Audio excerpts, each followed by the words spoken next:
एभिएनाइजार इंराजि फरायसालियाव आबहावा सानखौ लोब्बा लाखिनानै फरायसाफोरनि सावगारि आखिनाय बादायलायनाय हाबाफारि लादों। दिनै बुहुमनि दाब दाब जायगायावनो आबहावा सानखौ बिफां गायनायजों लोगोसे बायदि बायदि हाबाफारिनि गेजेरजों गावबा गावनि ओनसोल फरायसालि फसंथानफोराव फालिनाय नुनो मोननाय जादों। बेबायदिनो दिनै आबहावा सानखौ लोब्बा लाखिनानै भारत भुटान सिमना हाथिसार सनापुर थांलाय फैलाय खालामग्रा दोंसे लामानि खावथं गलानि साखाथिनि एभिएनाइजार इंराजि फरायसालियावबो फरायसाफोरनि सावगारि आखिनाय बादायलायनाय हाबाफारि लायो। एभिएनाइजार इंराजि फरायसालिनि गाहाय फोरोंगिरि निखास बरगयारिया फोरमायोदि मोजां बुहुमखौ माबोरै जोथोन लाखिनांगौ, माबोरै साफा लाखिनांगौ बेनि बागै नोजोर बोनानै सावगारि आखिनाय बादायलायनायखौ लादों होननानै फोरमायो। बेजों लोगोसे बे फरायसालिनि फरायसाफ्रा फोरमायोदि आबहावा मोजां लाखिनो थाखाय दंफां-लाइफां गायनांगौ आरो जोंनि बुहुमखौ साब-सिखोन लाखिनांगौ होननानै फोरमायो। लोगोसे बे फरायसालियाव फरायनानै फरायसाफोरा मेट्रिक आनजादखौ मोजां जौखोन्दो मोननानै उथ्रिसारनो हादों। बियो फोरोंगिरिफोरनि थाखाय जानो हादों होननानै फोरमायो।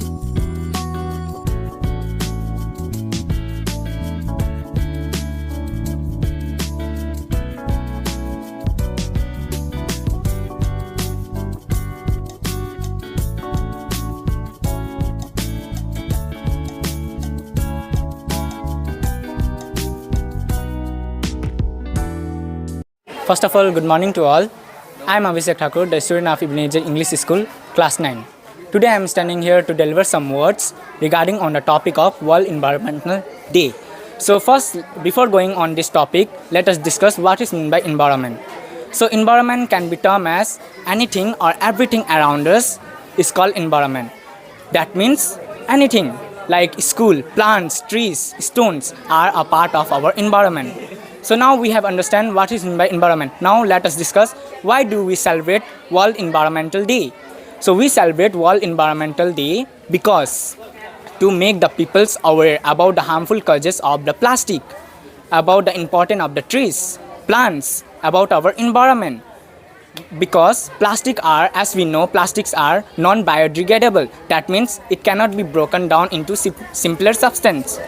That means it cannot be eaten by the microorganisms. For example, if we throw peels of the fruits or vegetable in a field for 2 or 3 days, and if we came and have a look on that, then it will be vanished because the microorganism had already eaten.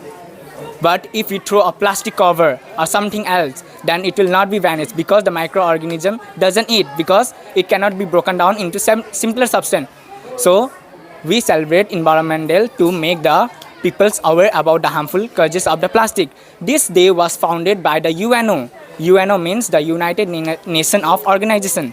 This foundation was organized to make the peace of the world, to make the countries united. This foundation led the foundation named UNEP, United Nations of Environmental Program.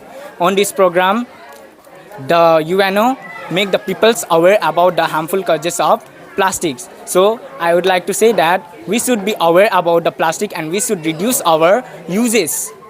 Thank you. That's all. My name is Manu Thakur and I have passed here from class 10 from this school, and my percentage in HSLC is 76.18. I have studied here. I took admission here in class UKG and I have passed class 10 from here. I have studied under great teachers in this school and I have learned so many things, even life lessons from this school. So I would be very thankful for all the teachers, my respected sir, principal, and all the elders and our seniors who guided me in all the situation, in all the problems they have handled me. So I would like to thank you so much.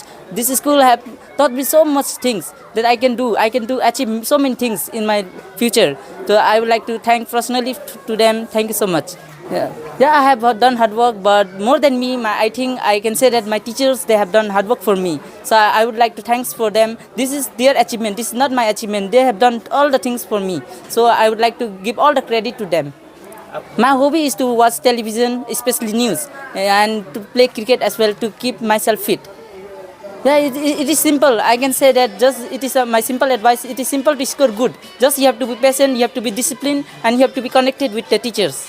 आंनि मुङा एन'स इस्लारि आङो इबेनेजार English स्कुलनिफ्राय दाखाल मेट्रिकआव pass जाबाय पार्सेन्टेजआ 75.33%। आङो बे स्कुलाव फरायनानै जोबोद खुसि मोनदों मानोना आङो बे गोरलैनिफ्रायनो आंखौ आंनि बिमा बिफाया मोजां बे LKG निफ्रायनो आङो क्लास 10 सिम आङो फरायदों। आङो गोबांथार मोजां मोजां मास्टारजों फोरोंजानो मोनदों।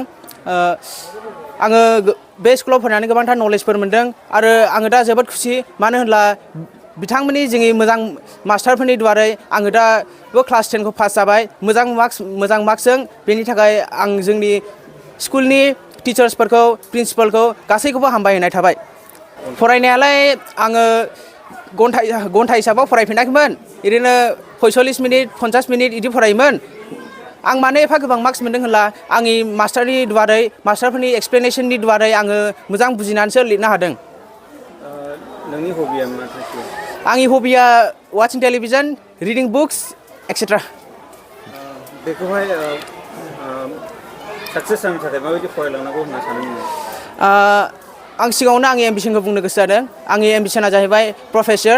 आङो बिनि थाखाय फरायनानैल' जानाय नङा, आङो बेखौ सानदों बिदिनो माबाफोर लादेरनांगोन, जेरै बिदिनो स्कुलफोराव फोरोंनायनि टेकनिकफोर सोलोंनांगोन, बिदिनो गोबांथार सोलोंनांगौ जाहैयो। बेनि थाखाय गोबां फरायलांनांगौ जाहैयो। बिदिनो आं मोजां फरायलांनो सानदों।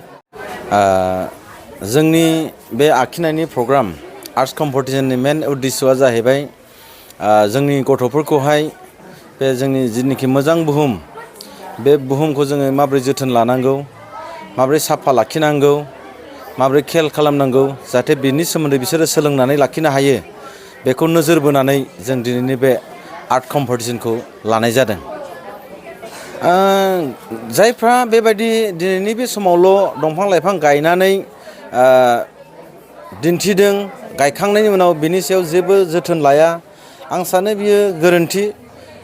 मानो होननानै बुङोब्ला जाय जों दंफांखौ जों गायबाय, जों बेखौ देरजासे जों बेखौ जोथोन लानांगौ। आरो दंफां लाइफां गायनायनि मेन उद्देश्यआनो जाहैबाय जोंनि आबहावाखौ थाजिम लाखिनाय, जोंनि इनभाइरनमेन्टखौ मोजाङै लाखिनाय, बिनि थाखायसो जों गायो। नाथाय जों दंफांखौ माब्लाबाबो दिन्थिफ्लानो थाखाय जों गाया। बेनिखायनो जायफ्रा दिनैनि थाखायल' गायनानै इयुनाव जोथोन लायाखै, आं सानो बेयो गोरोन्थि। बिसोरखौ बेबायदि मोजां मोजां मार्क्स लानानै पास खालामहरनो जों गोबां सिन्था खालामो, स्टाफ मिटिंफोर लायो, रेस्टलेस जों माने सिन्था खालामबाय थायो माब्रै खालामब्ला जोङो बिसोरखौ मोजां नाम्बार होनानै पास खालामहरगोन, बेफोरनि सोमोन्दै साननानै जेब्लाबो जों बिसोरखौ जोथोन लानाय जायो। बरंस जोङो बन्द'नि समावबो जोङो बिसोरखौ फ्रि हगारनाय जाया। जोंनि स्कुलनि स्टाफफ्रा गावसोरनि जिरायनांगौ समखौ जिरायालासे जोंनि गथ'फोरनि थाखाय सम होनानै बिसोरखौ फोरोङो। बेफोरबायदि नाजानायनि गेजेरजों बिसोरो मोजां नाम्बार मोननानै पास जालांनो हादों होननानै आं सानो। जों टिचारफोरनि हास्थायनायाथ' बेनो, जोङो बिसोरखौ जों जेरैबायदि फोरोंबाय, बिसोरनि फरायनाया मेट्रिक पास जाजासेल' नङा, बिसोरो गावसोरनि गल जेनोखि एम बिसोरहा दङ, बेखौ सौहैयागौ माने बिसोरो नाजालांबाय थाथों आरो नाजालांनांगौ। जों बेखौनो जेब्लाबो मिजिं थियो आरो बेखौनो लानानै जों बिसोरखौ परामर्श होबाय थायो। जेब्लागौ माने सौहैनाय नङा नोंसोरनि थांखियाव, अब्लागौ माने नोंसोरनो जेननो नाङा होननानै जोङो बिसोरखौ एडभाइस होबाय थायो। गासिबो गथ'फ्रानो जों साननानै लायो जोंनिनो गथ' हिसाबैहाय, जोंनिनो बिदा फंबाय, बियादै बियानै बायदि हिसाबै जों बेखौनो सानो जेखि स्कुलनि जाया मानो बयबो गोसो होनानै फरायनांगौ आरो गाव गावनि समखौ बेबायदिनो मबाइलफ्राव बा गुबुन बुस्थुफ्राव हगारालाबानो बा गुबुनफ्राव ओरैनो बेखार हगारालाबानो बिसोर फरायनायाव गोसो होनांगौ। ओमफ्राय जिउआव बिसोरो दाखांनानै लानांगौ होननानै आं बिसोरखौ एडभाइस होनो सानो। आरो जाय टिचारफ्रा जेखि स्कुलनि टिचार जाया मानो बयबो गावनिनो गथ'फोर साननानै बिदा फंबाय बा बियादै बियानै बेफोरबादि साननानै जायफ्रा फोरोंनायाव स्कुलाव बाहागो लाबाय बिसोर एकदम गोसो होनानै फोरोंनांगौ, बेबायदि आं मिजिंथियो। सबसे पहले नमस्ते, गुड मॉर्निंग सबको, और सबको वर्ल्ड इन्वायरमेंट डे का मुबारकबाद। हम लोग जो ये प्रोग्राम यहाँ पे बना रहा है, इसका मेन रीज़न है कि हम लोग इस प्रोग्राम का वजह से बच्चों लोग को समझाएं इन्वायरमेंट को बचाना कितना ज़रूरी है, ताकि हमारे आने वाले जनरेशन जो इन्वायरमेंट को अच्छी तरह से एंजॉय कर सके, प्रॉपर ऑक्सीजन और जितना भी ये इन्वायरमेंट का जानवर लोग को बचा सके। क्योंकि अभी क्या हो रहा है आजकल के ज़माने में, हम लोग जंगल काटते जा रहे हैं जिसके कारण अभी पोल्यूशन बढ़ रहा है। और हम इसमें क्या होता है, हमारे कुछ गवर्नमेंट है, मैं सभी को नहीं कहता हूँ लेकिन कोई गवर्नमेंट है जो इसके बारे में अवेयर नहीं है इतने सारे। सो गवर्नमेंट प्लस पब्लिक अगर इसको इनिशिएट दे, इसको इम्पोर्टेंट समझे अपने जंगल को बचाने के लिए, तो हम लोग के इन्वायरमेंट में कोई भी बीमारी भी नहीं रहेगा और स्वच्छ ये प्रगति रहेगा।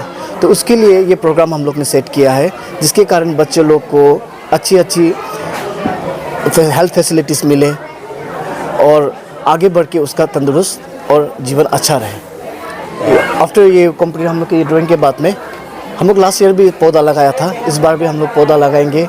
ये आज हम सिलेक्ट किया है कुछ प्लेसेस, तो अभी बच्चों लोग को इन्फॉर्म नहीं किया गया है, लेकिन आफ्टर ये ड्राइंग के बाद में हम लोग ये पेड़ पौधे भी लगाएंगे ताकि अच्छे इन्वायरमेंट मिल सके। पौधे लगाने के बाद आपने लोग पौधे को ऐसे ही लगा के छोड़ देता है? जी। तो इसको कितना ध्यान देना चाहिए? नहीं जी, लाइक हमारे स्कूल में तो हम लोग ने क्या किया है, क्लास 9 क्लास 10 हर एक स्टूडेंट को इंचार्ज दिया गया है। सपोज आज क्लास 9 का बच्चे लोग आज के डे में वो लोग पानी देगा, पौधे लगे केयर करेगा, फिर नेक्स्ट डे क्लास 8 का स्टूडेंट उन लोगों को पानी देगा। सब स्टूडेंट को हम लोग इस तरह से उन लोग को वर्क दिया ताकि प्लांट का हम लोग मेंटेन कर सके। इस तरह से अगर हम लोग बड़े समझदारी से अगर इंसान को बड़े आदमी की तरह अगर बच्चों को बात करें तो उन लोग को समझ में नहीं आता है, तो हम लोग किस तरह से बच्चों को समझाते हैं। देखो वहाँ पे एक आम का पेड़ है जिससे तुम डेली फ्रूट खाता है, आम खाता है, अगर उसको काट देगा तो क्या होगा? तो बच्चे लोग का जवाब होता है कि सर हम लोग पौधा अगर पेड़ काट दे तो हम लोग आम नहीं खा पाएंगे। तो मैं वही कहता हूँ बच्चों लोगों को कि अगर पेड़ काट दिया आप लोग आम नहीं खा पाए, तो उसी तरह से अगर पेड़ काट दिया तो आप लोग को जीवन में सांस ही नहीं मिलेगा, तो कहाँ से आप लोग जियोगे? तो उसी तरह से हम बच्चों को समझाते हैं कितना ज़रूरी है ये पौधा। LKG टू क्लास 10 तक है ये स्कूल। स्टूडेंट अराउंड अब अप्रोक्सीमेटली 300 समथिंग होगा। स्कूल में क्या है? हमारे स्कूल में फैसिलिटीज़ वाटर फैसिलिटीज़ है, और लाइक ब्रेक टाइम में हम लोग ने उन लोगों को एक रूम प्रोवाइड किया गया है जहाँ पे वो लोग आके बैठ के वो लोग टिफ़िन ले सकते हैं, और समटाइम्स भी हम लोग उन लोग को एक्स्ट्रा क्लासेस भी देते हैं, और बहुत सारा। और हम लोग का इवेंट्स, हम लोग का एग्ज़ाम वगैरह भी थोड़े अलग स्कूल से थोड़े डिफरेंट है, जो हम लोग उन लोग के इम्प्रूवमेंट के लिए करना चाहते हैं। जैसे हम लोग का एग्ज़ाम वगैरह है, ओरल वगैरह है, हम लोग बहुत एक्स्ट्रा कैरिकुलम हम लोग करते हैं जिससे बच्चा को इम्प्रूवमेंट मिल सके। सर ये साल में SSLC में कितना स्टूडेंट लोग पास हो गया और कितना मार्क्स लेके? जी हाँ, इस साल तो हमारे स्कूल से मैक्सिमम 98% पास हुआ है, और यस 1-2 का तो हर स्कूल में हुआ है, और 6 स्टूडेंट ने बहुत अच्छे डिस्टिंक्ट मार्क्स निकाला है, लेटर भी निकाला है। इंग्लिश में 94 निकाला है, इलेक्टिव ज्योग्राफी में 6-7 आदमी ने लेटर मार्क्स निकाला है, साइंस में भी उन लोग का अच्छा हुआ है, मैथ्स में वैसे लगभग हम लोग का 98% तो रिज़ल्ट है इस स्कूल का।